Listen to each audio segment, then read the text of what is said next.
통합사회를 공부하는 1학년 친구들 안녕하세요. 오늘은 우리 통합사회 교과서에서 남북 분단에 대해서 같이 배워볼 시간입니다. 한국사 시간에도 배웠겠지만 우리 통합사회 교과서에서의 내용은 어떤 분단의 얘기와 같이 국제사회의 평화와 관련된 이야기를 함께 나눌 예정이니까 조금 더 기대하는 마음으로 같이 진도 나갔으면 좋겠어요.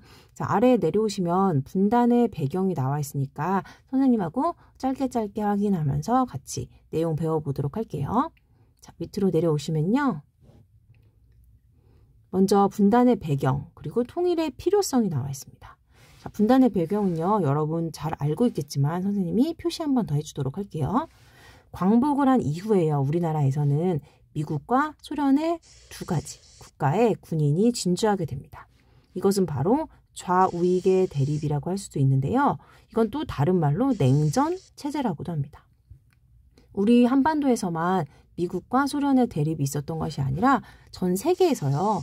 2차 세계대전 이후에 이제 미국과 소련이라고 하는 두 국가가 자신의 사상이 더 중요하다라고 하는 것을 내세우면서 전 세계를 이제 두 가지 진영으로 이렇게 갈라서 전쟁은 아니지만 전쟁 비슷하게 더 이제 살벌하게 이제 전 세계의 어떤 경제, 외교 뭐 이런 것들의 상황들을 더 사이가 좋지 않게 더 무섭게 이제 뭐 주장을 하고 다른 국가들이 그 자신들의 사상을 이제 똑같이 이어받을 수 있게 그 사상들을 좀 강요했던 내용이에요. 먼저 미국은 이제 자유주의, 그리고 소련은 이제 사회주의의 사상이겠죠.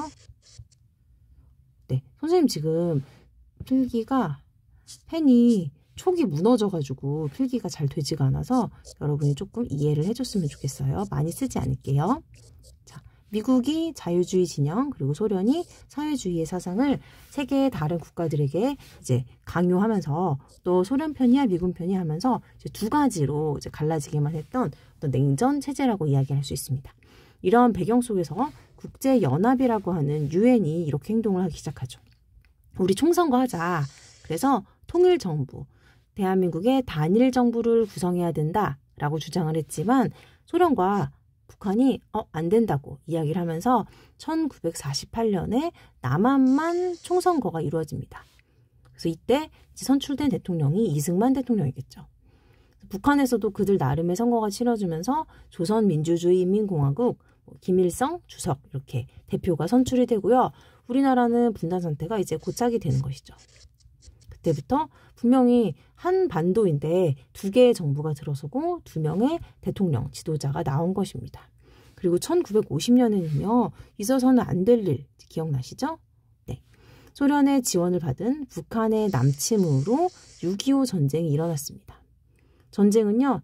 계속 오래돼서 우리 한반도에 사람들을 많이 아프게 했는데요. 끝이 나 있지만 지금도 분단 상태가 이어져 있는 것이죠. 전쟁을 하지 않은 상태로 이어졌어도 분명히 계속 고착되어 있었을 텐데 이 1950년에 전쟁 때문에 더 큰 아픔을 가지고 더 큰 피해를 가지고 지금 같은 민족이 분단이 되어 있습니다. 냉전에 대한 설명이 왼쪽에 나와 있어서요. 여러분 읽어보시고요.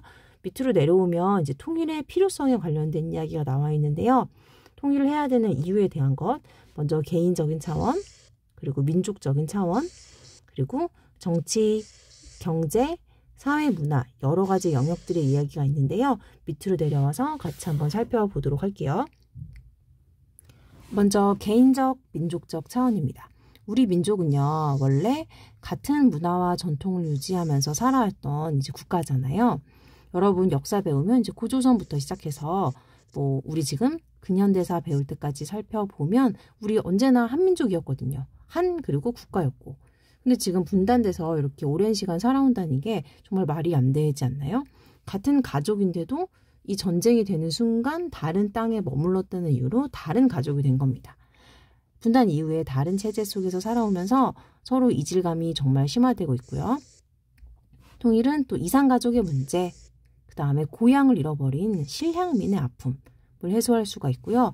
북한 주민이 지금 인간적인 삶을 살지 못하고 있는 사람들도 있는데 이것을 개선할 수 있고 민족의 동질성을 회복하는 데 꼭 필요하다는 차원에서 개인과 민족적 차원에서 통일이 필요하다라고 이야기할 수 있습니다. 두 번째로는요. 이제 정치적인 측면에서 어떻게 통일의 필요성을 설명하는지 같이 볼게요. 통일이 되면 한반도뿐만 아니라 주변의 세계가 전쟁의 위협에서 벗어날 수 있습니다. 그래서 우리 이 단원 이름 아시죠? 평화, 세계화 평화 단원인데요.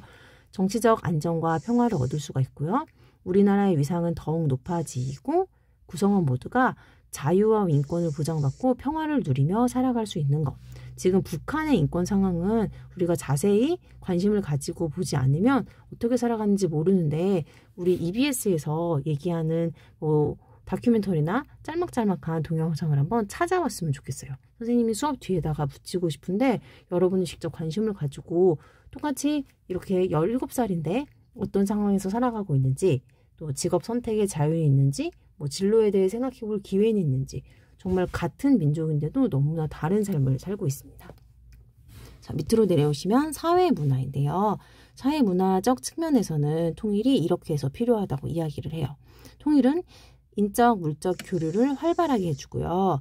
분단이 빚어낸 이념이나 지역이나 세대 간의 갈등을 해소할 수 있는 역할을 합니다. 또한 우리 민족의 유구한 역사와 전통을 발전시킬 수 있고요.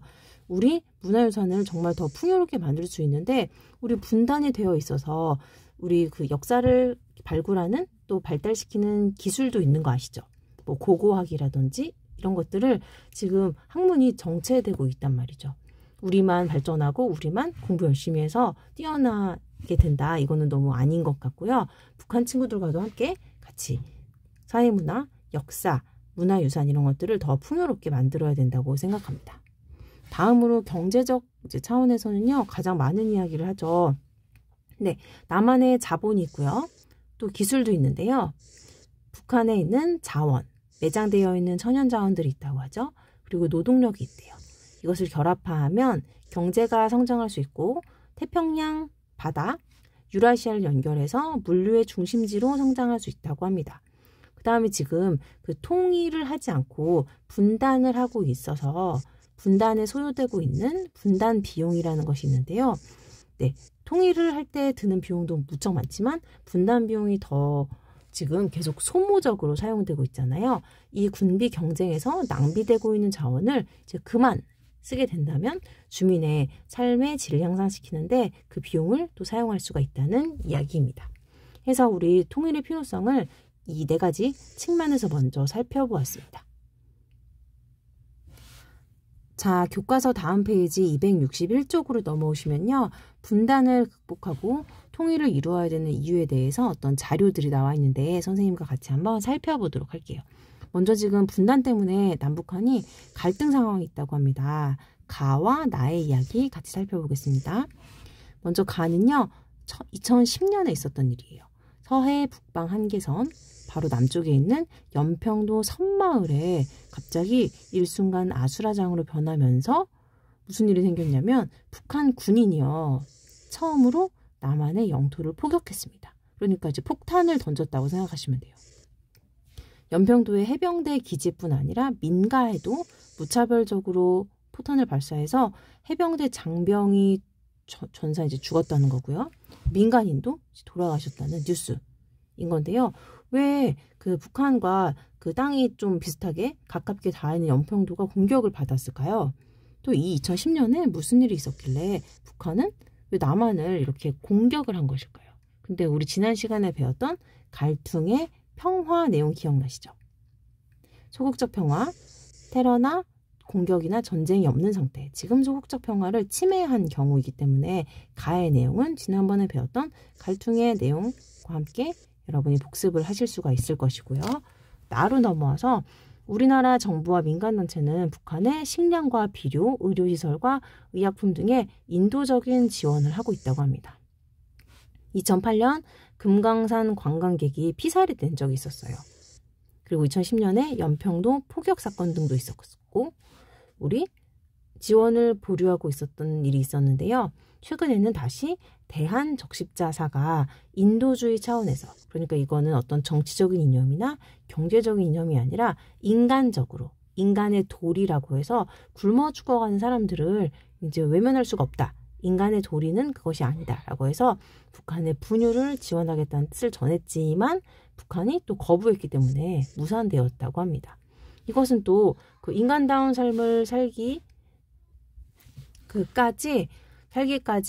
평화가 완전히 이루어진 것이 아니다 라고 하는 적극적 평화의 내용이죠. 네, 여기도 갈충의 내용을 사례에 적용해서 여러분 복습하시면 될 것 같습니다.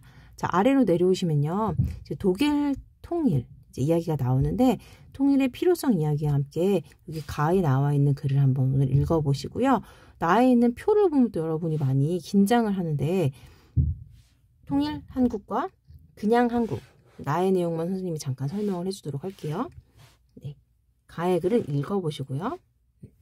나의 글은 지금 통일 한국 일대와 그리고 그냥 한국 일대 2013년 일대 그리고 인구 국내 총생산 그리고 1인당 국내 총생산 해서 2060년에 통일한국일 경우에 더 큰 발전을 경제적으로 할 수 있다라는 얘기를 지금 이렇게 표로 국회 예산정책처에서 연구한 내용을 이렇게 표로 만들어서 우리 교과서에 실린 내용입니다. 그리고 또 오른쪽에 있는 국토지리정보원에서는 우리 통일하면 이렇게 횡단 철도들 같이 만들 수 있어 라고 하는 내용을 또 이렇게 실어두면서 우리 통일이 필요하지 않겠니? 라는 얘기를 우리 교과서의 자료로서 같이 이야기하고 있는 것입니다. 자, 오늘 수업 듣느라 너무 고생하셨고요. 우리 1학년 친구들 오늘 수업을 통해서 통일에 대해서 조금 관심을 더 가지는 계기가 되었으면 하는 바람입니다. 자, 여러분 정말 고생 많으셨어요.